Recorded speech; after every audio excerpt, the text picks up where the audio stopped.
Madam Chair, just one, Sen Joel. because I'm so sick and tired na whether Huaping and Alice Go identical at iisa dahil convinced na po tayo dun eh. I mean, how can you doctor yung mga fingerprints, Madam Chair? So ayaw niyang sagutin yon, but overwhelming, siya ho yun, si Huaping. Kaya baka dapat ang tawag natin sa kanya Huaping, hindi Alice Go, dahil mahirap na tawagin siyang Alice Go, hindi naman pala siya Pilipino. But let me just ask yung tinatanong kanina ni Sen Jinggoy, kilalan mo, Alice, Huaping, yung tumawag sa'yo, na nagbibigay sa'yo ng death threat, kilala mo po yun. Diba? Kasi otherwise, hindi mo siya sasagutin at hindi mo kikilalanin na totoo at may bigat yung death threat sa'yo. Is that correct, Your Honor?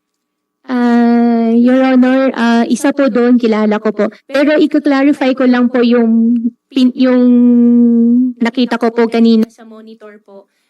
Yung signature po, akin po yung signature, pero hindi ko po alam kung bakit andyan po yung signature Hindi ko na po. ako nagtatanong doon. Hindi na ako nagtatanong ng Huaping. Hindi na ako nagtatanong kasi klarong-klaro sa akin, hindi po pwedeng doktorin yung fingerprints mo.